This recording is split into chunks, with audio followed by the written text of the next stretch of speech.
तुम्हारे शहर में कहानी। हिमांशु जोशी। तुम्हारे इस शहर में सदियों से तंद्रा में डूब यानी जादुई शहर में जब जब आता हूं, आंखें कुछ खोजने सी क्यों लगती हैं? खोई खोई सी उन आंखों में गहरी जिज्ञासा का सा भाव क्यों उभरता है? क्यों यहाँ की बयार में एक प्रकार की चांदनी सुगंध का सा एहसास होता है? यह कुएं की तरह बसा बेढील शहर मुझे सबसे सुंदर शहर क्यों लगता है? यहाँ की रूखी मिट्टी में एकता का स्पंदन क्यों? पेड़ों की पत्तियों को छूता हूं तो उनमें सिहरन सी की अनुभूति होती है। खिले हुए फूलों का खिला हुआ स्वरूप एक प्रकार की जीवंतता का सा एहसास क्यों जगाता है? मैंने इस तरह से हंसाते, मुस्कुराते, खिलखिलाते फूलों को अन्यत्र कहीं नहीं देखा। तुम्हें सच नहीं लगेगा, पर सच कह रहा हूं। जब कभी नैनीताल आता हूं, अकेला ही ऊंची नीची पगडंडियों में निकल पड़ता हूं अपने को खोजने के लिए। अपने आप से पता नहीं कितनी बातें करता रहता हूं। अपने से रूठता हूं, स्वयं अपने को मनाता हूं। चलते चलते थक जाता हूं तो बांज या देवदार के हरे वृक्ष के नीचे विश्राम करने के लिए आंखें मूंदे लेट जाता हूं। चुपचाप कभी वृक्ष को परस्पर बातें करते सुनता हूं, कभी मैं भी उनकी बातों में शामिल हो जाता हूं। बांज के एक बूढ़े वृक्ष ने उस दिन मेरी ओर देखते हुए कहा, तुम यहां क्यों आते हो? यहां क्या है ऐसा जो तुम्हें दुनिया के किसी कोने से भी यहां खींच कर ले आता हूं? मैं उनकी बातों का क्या उत्तर दूं? मुझे सूझता नहीं। वह फिर मेरी प्रश्न सूचक दृष्टि से मेरी ओर देखता है तो विवश भाव से कहता हूं, यहां कुछ खो गया है, उसे खोजने आता हूं। बचपन में खो गया था कभी, तब से अपने को खोज रहा हूं। तुम्हें सच नहीं लगेगा, ये सारे वृक्ष जो अब मेरी तरह बूढ़ा गए हैं, इनकी ओर गौर से देखोगे तो तुम्हें कई सजीव चित्र दिखेंगे। इनकी पत्तियों में कई अक्स। जब कभी भटकता भटकता यहां आता हूं, ये वृक्ष झूमने लगते हैं खुशी से। अपनी टहनियों की बाहें हिलाकर ये अपने मन का आह्लाद प्रकट करते हैं। इनके पत्तों की हवा मेरे तन में ही नहीं, मन के किसी कोने में अव्यक्त सिहरन भी पैदा करती है। वृक्षों से संवाद करना मुझे बहुत अच्छा लगता है। ये बच्चों की तरह निश्चल होते हैं, सहिष्णु और स्नेहशील भी। ये मुक्त भाव से सहज हंसी में हंस सकते हैं, तुम्हारे मन की बातें सुन समझ सकते हैं। कटुता कुटिलता ये नहीं जानते। ये दोनों हाथों से नेह लुटाना जानते हैं, नेह बांटना, और बदले में कुछ नहीं चाहते। कल मैं शाम को पाषाण देवी की तरफ घूमने निकल गया था अकेला। वहां चट्टान पर बैठा नीचे जल में खेलती मछलियों को देख रहा था। मैंने सुना एक मछली दूसरी से कह रही थी, तुम्हें इस आदमी को देखकर डर तो नहीं लग रहा? आदमियों को देखकर मुझे हमेशा डर लगता है। वे जंगली जानवरों से भी अधिक खूंखार होते हैं, पर इसे देखकर नहीं। यह बहुत सरल सहज है। हाँ, प्राणी के माथे पर लिखा रहता है कि वह क्या है। उस भाषा को जो समझ लेता है वह सब कुछ जान लेता है। इसके माथे पर क्या लिखा है? यही कि यह बुरा आदमी नहीं है। वह हंस पड़ती है। माथे पर लिखी भाषा से भी अधिक सजीव होती है मन की भाषा। उसे पढ़ने की भी आवश्यकता नहीं होती। हर प्राणी को स्वतः ही एहसास हो जाता है कि सामने वाला क्या कह रहा है। जितना महत्व लिखित भाषाओं का होता है, उससे कई गुना अधिक महत्व होता है उन भाषाओं का जो लिखी ही नहीं जाती। मौन से अच्छा संभाषण भी कुछ हो सकता है, इसलिए चुप्पी की भाषा बोलने लिखने की भाषा से अधिक महत्वपूर्ण होती है। मछलियों की बातें बहुत रुचिकर लगती हैं, पर मैं अधिक वहां रुक नहीं सकता। आगे निकल जाता हूं। ठंडी रोड पर फांसी गंधेर के पास बांज का एक बहुत बड़ा वृक्ष पहले की तरह अब भी खड़ा है, पर मुझे यह देखकर दुख होता है कि उसकी बाहें कटी हुई हैं। किसी क्रूर कसाई की करतूत होगी। मैं उसके तन को अपनी हथेली से सहलाता हूं तो वह मुस्कुराता हुआ कृतज्ञता से मेरी ओर देखता है। माल रोड पर चिनार के पौधे सहमे हुए से चुपचाप खड़े दिखे। पता चला कि पास के बंगले में अब भी किसी वृद्ध की मृत्यु हो गई है। ये पौधे बचपन में कभी उसी ने लगाए थे। वृक्ष शोक मना रहे थे। उस पर बैठे पक्षी भी चहचहा नहीं पा रहे थे। शाम को बच्चों के साथ अय्यार पाटा की तरफ निकल जाता हूं। तनु कहता है, हम सड़क के किनारे तितलियों से खेलते हुए आएंगे। यहां फूल भी कितने खिले हैं। दादाजी, आप जाइए ऊपर, हम तितलियां देखते हुए आएंगे। ऊपर जाकर मैं हरी घास पर आंखें मूंदे लेट जाता हूं। बड़ा सुकून मिलता है। घास भी घास जैसी रूखी नहीं, मखमली है। हौले हौले उसे सहलाता हूं। तनु और राया कब ऊपर आ गए मुझे पता ही नहीं चला। राया अपने फ्रॉक में समेटे ढेर सारे रंग बिरंगे फूल ले आई है। देखिए दादाजी, आपके लिए कितने फूल लाई हूं। मैं देखते ही चौंकता हूं। अरे पगली, तू इतने फूल तोड़ लाई बेरहमी से। कभी सोचा तुमने इन्हें डाली से टूटते समय कितना कष्ट हुआ होगा? इनकी मम्मी पापा कितना रोए होंगे अपने बच्चों की हत्या होते देख। पगली, फूल तोड़ने के लिए नहीं, देखने के लिए होते हैं, देख देख कर मुस्कुराने के लिए। कितनी ढेर सारी सुगंध ये अपने साथ लाए हैं। तुम्हें इनके साथ ऐसा व्यवहार नहीं करना चाहिए था। तुम्हारे बारे में ये क्या सोचेंगे कि कितने जंगली बच्चे हैं। मैंने देखा राया की बड़ी बड़ी आंखें नम हैं। आई एम सॉरी दादाजी। मैं चुप हो जाता हूं। लौटते समय वे सारे फूल बच्चों से वहीं रखवा देता हूं। बच्चे उन पौधों को प्यार करते हुए क्षमा याचना करते हैं। यह शहर तुम्हारा है ना? नहीं नहीं, तुम्हारा भी नहीं, हमारा, हम सबका। मैं उन सड़कों गलियों में कुछ खोजता खोया खोया भटकता रहता हूं, कभी जिन पर तुम चली थीं। तुम्हारे पांवों के निशान अभी भी यहां की धरती पर अंकित हैं। यहां की फूल पत्तियों पर, वृक्षों पर तुम्हारी देहगंध बिखरी हुई है। अधिकांश लोग जो समय के साक्षी थे अब कहीं नहीं दिख रहे हैं। इतने वर्षों में इतिहास के कितने पन्ने पलट गए हैं कि पन्ने धूमिल हो गए हैं, पीले। किस पर क्या लिखा था इतना धुंधला गया है कि पढ़ पाना भी कठिन है। मेरी ही आंखें धुंधला गई हैं। जो नन्हे नन्हे बच्चे तब गली के नुक्कड़ पर गुल्ली डंडा खेलते थे, अब वे मोटे ऊनी कपड़ों में लदे कमर झुकाकर चल रहे हैं। आंखों पर मोटे चश्मे हैं, पांवों में सहज रूप से खड़े होने की शक्ति नहीं, इसलिए लाठी का सहारा लिए खड़े हैं। तिराहे पर जो बालू में सिंह की गरम गरम मूंगफलियां बेचता था, वह चलता चलता टकरा गया था। जाते जाते मैंने रोका। पहचान नहीं रहे हो? वह अचरज से मेरा मुंह ताकने लगता है। कभी नहीं देखा। वह असमंजस में विवश भाव से सिर हिलाता है। इस तिराहे पर आपकी छोटी सी दुकान थी ना मूंगफली की। बालू में सिंकी आपकी गरम गरम मूंगफलियों का जायका अब तक मुंह में है। बादाम भी उसके सामने कुछ नहीं लगते थे। लोग यहां मूंगफली खाने कितनी दूर से आते थे, चिनियां बादाम कहते थे। जैसे जैसे मैं बोलता जा रहा था, वह पीछे और पीछे चलता। अतीत में कहीं खो गया था। अरे, आप उस खोखे की बात कर रहे हैं जो इस नई इमारत के साथ ही ठह गया था। उसमें मेरे दादाजी बैठते थे, राधे शाह। दादाजी को गए भी अब युग बीत गया। उनके बाद कुछ दिन पिताजी ने उसके पास ही खोखा लगाया, पर बरसात में घर की दीवार ढह जाने से वे दबकर मर गए थे। आप जानते ही हैं नैनीताल में कितनी बारिश होती है। जहां खोखा था अब वहां सीमेंट का पक्का फर्श है। उस पर मुझे एक अंगीठी की छाया जैसी दिखती है। पास ही बिखरी हुई गरम रेत और नीचे डामर की टूटी हुई पतली सी सड़क पर मूंगफली के छिलकों के प्रतिबिंब।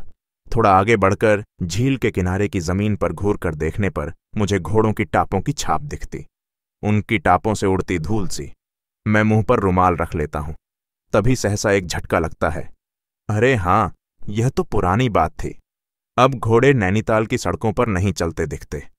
हां, हाँफते हुए, दौड़ते हुए घोड़ों की टापों की आवाज अवश्य मेरी तंद्रा भंग कर रही है। फिर यह आवाज कहां से आ रही है? और यह धूल? सिनेमा हॉल के बाहरी द्वार पर एक लंबा सा शीशा लगा है। मैं उसके आगे खड़ा हो जाता हूं। देखता हूं मेरे स्थान पर वहां कोई और खड़ा है। बार बार आंखें मलकर देखता हूं। अचरज से शीशे में देखता हुआ पूछ रहा है, आपको कहीं देखा लगता है? इन्हीं सड़कों पर अपने को ढूंढने के लिए इस उम्र में आपको इतनी दूर आना पड़ा। अफसोस है। किसी मेले में जैसे बच्चे का हाथ छूट जाए और वह बिछुड़ जाए, इतनी शताब्दियों के बाद उसके अभिभावक प्रतिवर्ष लगने वाले इस मेले में उसे ढूंढने आए। उसी स्थान पर क्या वह कभी वहीं खड़ा मिल सकता है? हां, मिल क्यों नहीं सकता। मैं भी उसी चौराहे पर तो खड़ा हूं जहां से खोया था कभी। आप मुझे नहीं पहचानते, मुझे नहीं जानते, पर मैं भी क्या अपने को भूल सकता हूं? स्वयं को भी नहीं पहचानता। आधा दिन आधी रात। कहानी हिमांशु जोशी। हमेशा की तरह सुबह वह जागी। द्वार खोला। देखा, हिम पिघल चुका है अब। पाले की तह धरती पर बिछी है, सफेद झीनी चादर की तरह। बर्फ केवल दूर ऊंचे ऊंचे पहाड़ों या आसपास की ठंडी घाटियों में ही शेष रह गई है। दिन अभी निकला नहीं। वह अपनी धोती और वर्षों से न मंजी काली कलसी लिए नहाने चली गई। पगडंडी पर आज वह सबसे पहले चल रही थी। पाले की मोटी जमी परत कांच की तरह टूट टूट आ रही थी। हिथुरते नंगे पांवों के निशान धरती पर छूट रहे थे। आंगन में उगाए तुलसी के पौधे तुषार से न जाने कब के झुलस आए। फिर भी वह नहा धोकर जल चढ़ा रही थी। बासी रूखी रोटियां भी न बची थी आज। फूटी गगरी, टूटी हंडिया उलट पुलट कर देखी। कुल बटोर कर 2 दाने पत्थर कंकड़ मिले चावल के निकले। उन्हें ही बीन बीन कर पोले मुंह में उड़ेलने लगी। झटपट रस्सी कुल्हाड़ी निकाली और भागदौड़ मचाने लगी। पास पड़ोस की सभी तो जंगल चली गईं। फिर सुबह अकेली कैसे जाएगी? बगिया पार की, वन आया। सभी औरतें देवदार के उस वन के मुहाने पर घेरा बनाए बैठी थी। हंसिया कुल्हाड़ी की धार पत्थर पर घिस घिस कर तेज कर रही थी। हाफती हुई वह भी पहुंची। देखा, सभी जंगल चलने के लिए तैयार हैं। पड़ोसिन की बहू बिंदी उसके सबसे सफेद बालों की ओर देखती हुई पूछने लगी, आमा, दादी, बड़ी देर कर दी आज। तू तो चल भी नहीं पा रही है, फिर जगन ऐसे में क्यों आई? जर बुखार तो नहीं? कुछ भी उत्तर उससे बन न पाया। कुछ भी वह कह न पाई।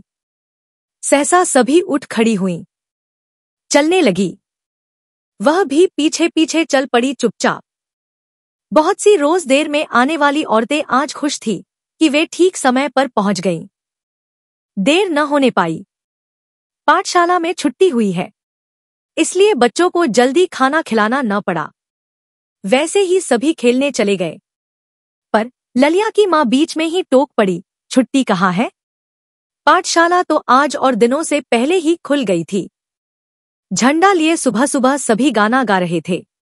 ललिया से सुबह जंगल गाय हाँक आने को कह रही थी। बिगड़ उठा, स्कूल जाना है, देर से छुट्टी होगी, कहता हुआ भूखा ही भाग खड़ा हुआ। ठीक तो कह रहा था, दूसरी ने बात पूरी कर दी। आज के दिन सारे देश में सभी जगह सरकारी छुट्टी होती है। पाठशाला में भी पढ़ाई नहीं, खेल तमाशे होते हैं। मिठाई बंटती है। अधिकांश के पल्ले अधिक कुछ न पड़ पाया। छुट्टी है, बच्चों को मिठाई बंटती है, यह जानकर खुशी अवश्य हुई। सभी चुप थी अब। वह ठीक जो कह रही थी। दफा 3 पास है, पढ़ी लिखी है, गलत कैसे बोलेगी? बड़ी मुश्किल से बुढ़िया जंगल से लौट पाई। खोले बावड़ी से 3-4 बार पानी पिया, तब कहीं कुछ सांस आई। बिंदी, बच्चू, उमेदी, मन्नू की काकी ने अपनी अपनी तोड़ी लकड़ी में से 2-2 उसे भी दे दी। बुढ़िया की बेटी गठरिया तैयार हो गई। किसी तरह मरती जीती हाफती का पति सबसे पीछे घर पहुंच पाई। दोपहर को सभी लौटीं। कुछ चूल्हा जलाने में जुट गईं। कुछ के घर खाना भी पका पकाया तैयार रखा था और कुछों के लिए रखा जा रहा था। पर बुढ़िया केवल ठंडा पानी पी के रह गई। वैसी ही लेटी देर तक पड़ी रही। तभी पड़ोसिन की बहू बिंदी चुपके से आई। पूछा, आमा, खाना खा लिया? बुढ़िया कुछ न बोली, केवल पड़ी पड़ी देखती रही। अपने आंचल में छिपाई 2 पूड़ियां निकालकर उसने सामने रख दी। यह तुम्हारे हिस्से की, मैके से दीदी आई थी, खाली हाथ क्या आती, माँ ने ही भिजवाया होगा, कहती हुई बिंदो दबे पांव वैसे ही लौट चली। बुढ़िया देखती रही, अपलक।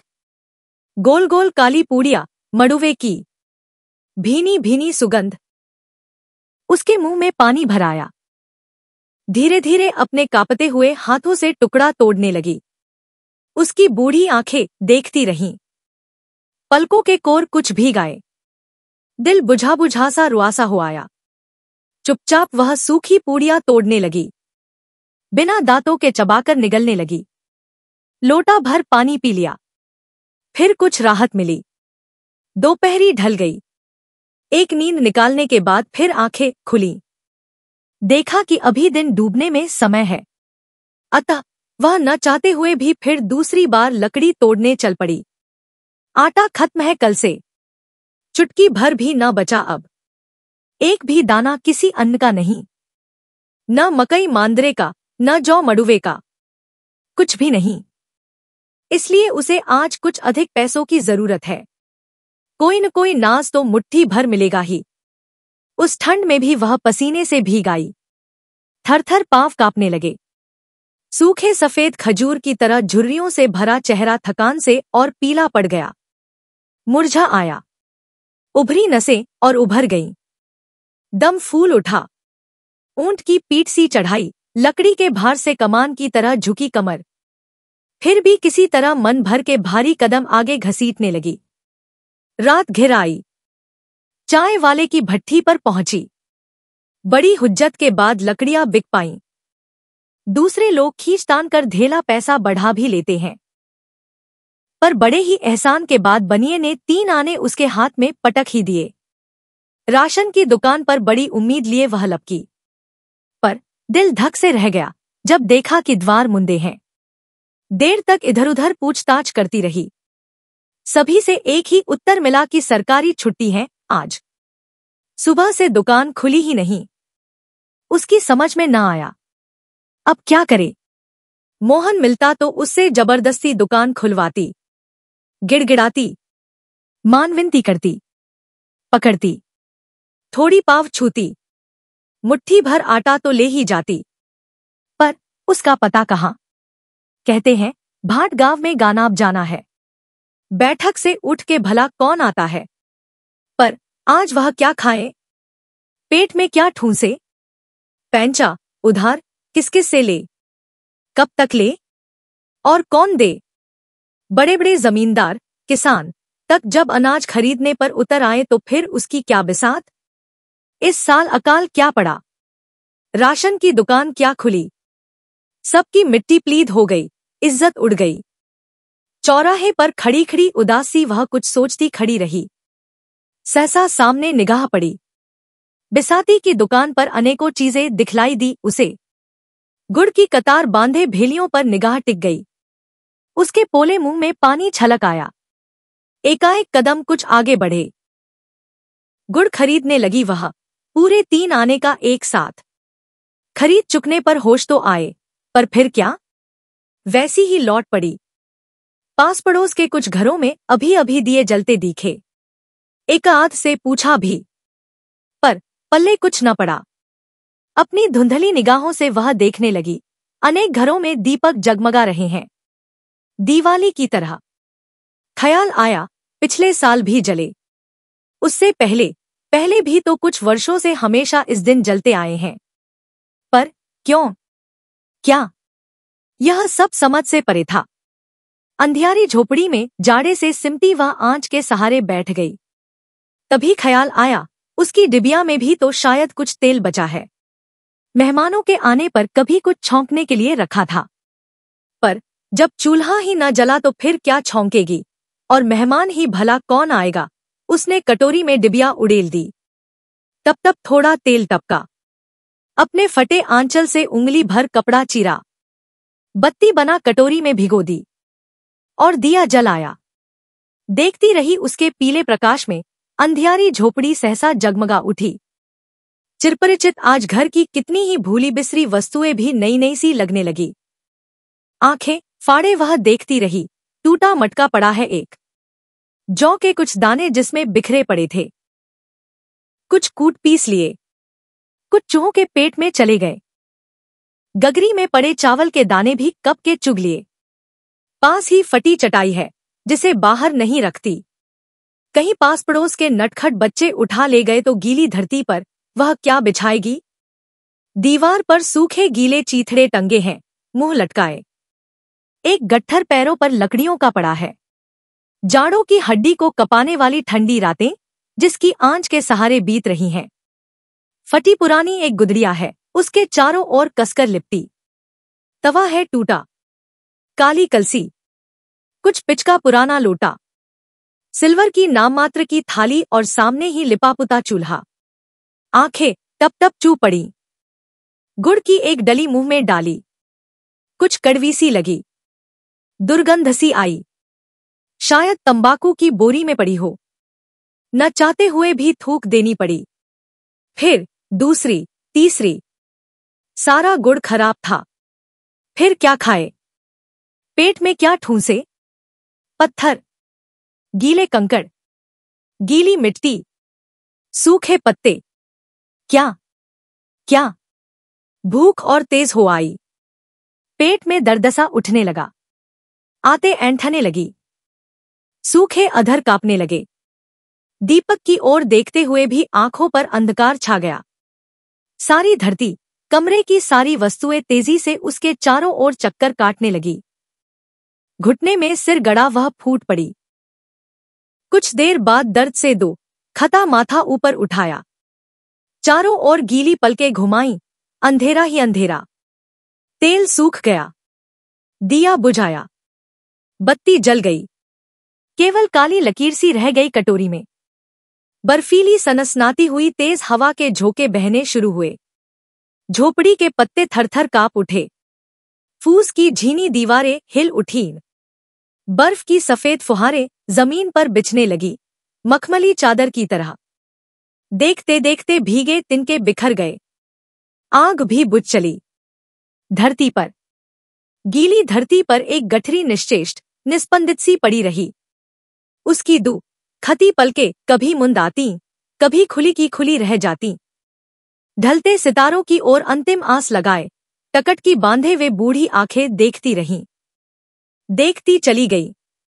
दिया बुझाया, तारे ढल गए, चांद डूब चला। पर क्या भोर भी ढल चुका उगने से पहले?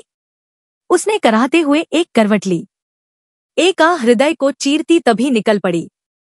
अधर फिर न फड़के, सांस फिर न छूटी, न हिली, न डुली, पत्थर सी पड़ी रही। पर आंखें अभी भी खुली थीं, खुली की खुली रह गईं, हमेशा के लिए।